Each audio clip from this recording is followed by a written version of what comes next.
Hello friends, welcome on your YouTube channel Raj study point. आज हम history class 8th chapter 10 स्वतंत्रता के बाद इस चैप्टर का फर्स्ट पार्ट हम अपने यूट्यूब चैनल राज स्टडी पॉइंट पर अपलोड कर चुके हैं। यह हमारा सेकंड पार्ट है। इसमें हमारा टॉपिक है राज्यों का गठन कैसे किया जाए। मतलब जब भारत आज़ाद हुआ तो उसके बाद जब संविधान बना, फिर भारत के सामने एक ये चुनौती थी कि जो राज्य हैं, भारतीय राज्य, उनका गठन किस आधार पर किया जाना चाहिए। तो उसी का हम इस टॉपिक के अंदर अध्ययन करेंगे। 1920 के दशक में स्वतंत्रता संघर्ष की मुख्य पार्टी भारतीय राष्ट्रीय कांग्रेस ने आश्वासन दिया था कि जैसे ही देश आज़ाद हो जाएगा, प्रत्येक बड़े भाषाई समूह का अपना अलग प्रांत होगा। मतलब 1920 का जब दशक चल रहा था तो उस टाइम में स्वतंत्रता संघर्ष चल रहा था भारत में। उस दौरान भारतीय राष्ट्रीय कांग्रेस जो थी उसने ये आश्वासन दिया कि जब देश आज़ाद होगा तो भारत में जो प्रांत बनेंगे, प्रत्येक बड़े भाषाई समूह के लिए एक प्रांत बनाया जाएगा। आज़ादी मिलने के बाद कांग्रेस ने इस आश्वासन को पूरा करने के लिए कोई कदम नहीं उठाया, क्योंकि भारत धर्म के आधार पर बंट चुका था। इसलिए महात्मा गांधी की तमाम इच्छाओं और प्रयासों के बावजूद ये स्वतंत्रता एक राष्ट्र को नहीं बल्कि दो राष्ट्रों को मिल रही थी। मतलब जब आज़ादी मिली तो ऐसा हुआ कि आज़ादी मिलने के साथ साथ भारत का विभाजन भी हुआ। इसलिए कांग्रेसी नेता अब भाषा के आधार पर राज्यों का गठन करने से डर रहे थे। देश विभाजन के फलस्वरूप हिंदुओं और मुसलमानों के बीच हुए भीषण दंगों में 10 लाख से ज़्यादा लोग मारे गए थे। ऐसे में ये चिंता स्वाभाविक थी कि क्या हमारा देश भाषा के आधार पर इस तरह के और बंटवारे झेल सकता था। प्रधानमंत्री जवाहरलाल नेहरू और उप प्रधानमंत्री वल्लभ भाई पटेल दोनों ही भाषा के आधार पर राज्यों के गठन की नीति के विरोधी थे। मतलब प्रधानमंत्री और उप प्रधानमंत्री दोनों ही क्या थे? भाषा के आधार पर राज्यों का गठन करने के खिलाफ थे। विभाजन के बाद नेहरू ने कहा था कि उपद्रवकारी प्रवृत्तियां सिर उठा रही हैं, जिन पर अंकुश लगाने के लिए राष्ट्र को शक्तिशाली और एकजुट होना चाहिए। वरना जैसा कि पटेल ने कहा, इस समय भारत की पहली और आखिरी ज़रूरत यह है कि उसे एक राष्ट्र बनाया जाए। सरदार वल्लभ भाई पटेल ने कहा कि भारत की पहली और आखिरी ज़रूरत यही है कि उसे एक राष्ट्र बनाया जाए। राष्ट्रवाद को बढ़ावा देने वाली हर चीज़ आगे बढ़नी चाहिए और उसके रास्ते में रुकावट डालने वाली हर चीज़ को खारिज कर दिया जाना चाहिए। ऐसे विचार सरदार वल्लभ भाई पटेल ने सामने रखे। हमने यही कसौटी भाषाई प्रांतों के सवाल पर भी अपनाई है और इस कसौटी के हिसाब से हमारी राय में इस मांग को समर्थन नहीं दिया जा सकता। ऐसा मानना था सरदार वल्लभ भाई पटेल का।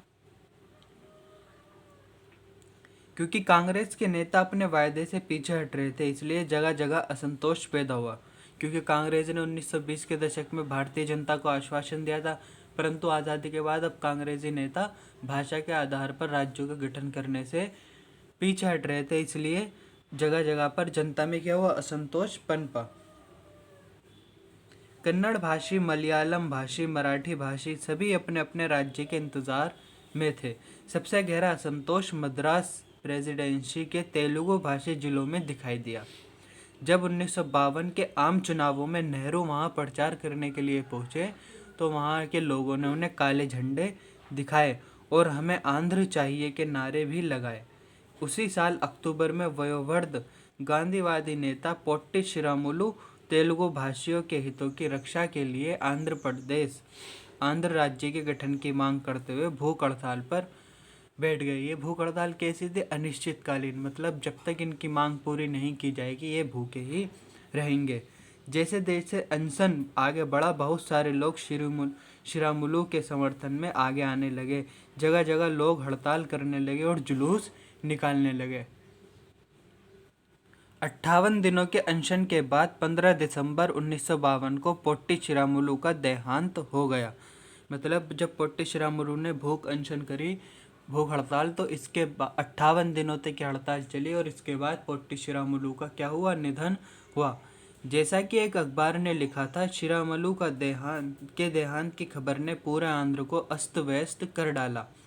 विरोध इतना व्यापक और गहरा था कि केंद्र सरकार को आखिरकार यह मांग माननी पड़ी। मतलब जैसे ही पोट्टी श्रीरामुलु का देहांत हुआ तो वहाँ की जनता ने विरोध करना शुरू कर दिया और जनता सड़कों पर उतर आई।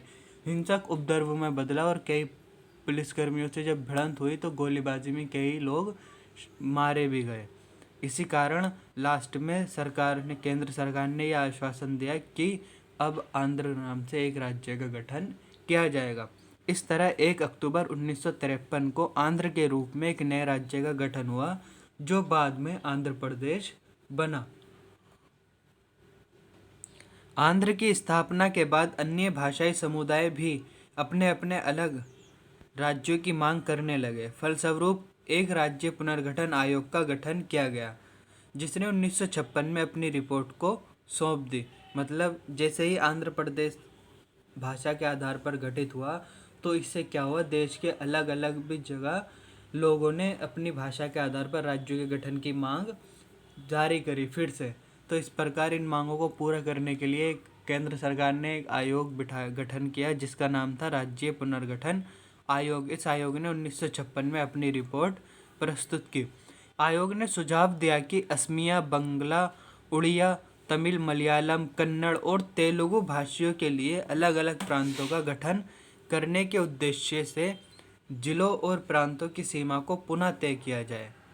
उत्तर भारत के विशाल हिंदी भाषी क्षेत्र को बांटकर कई राज्य बना दिए गए। कुछ समय बाद 1960 में बम्बई प्रांत को मराठी और गुजराती भाषी दो अलग अलग राज्यों में बांट दिया। मतलब महाराष्ट्र जो है, पहले ये बम्बई प्रांत था, फिर इसे बांटकर एक राज्य बना महाराष्ट्र और दूसरा गुजरात। इसी प्रकार 1966 में पंजाब का विभाजन हुआ और हरियाणा को अलग करके एक नए राज्य के रूप में मान्यता दी गई। पंजाब में भी पंजाबी भाषियों, जिनमें से ज़्यादातर सिख थे, और हरियाणा में हरियाणवी या हिंदी बोलने वालों की बहुतायत थी। इस प्रकार भाषा के आधार पर राज्यों का गठन किया गया। लेकिन सभी भारतीय राज्यों का गठन भाषा के आधार पर नहीं किया गया। कुछ भारतीय राज्यों का गठन भाषा के आधार पर हुआ, कुछ का विकास के मुद्दों को ध्यान में रखते हुए। इस प्रकार भारत के राज्य जो हैं अलग अलग तरह के आधार पर गठित किए गए। इस वीडियो में इतना ही। मिलते हैं नेक्स्ट वीडियो में नेक्स्ट पार्ट के साथ। वीडियो अच्छी लगी हो तो वीडियो को लाइक करें, अपने फ्रेंड के साथ शेयर करें और हमारे यूट्यूब चैनल राज स्टडी पॉइंट को सब्सक्राइब करें। Thank you.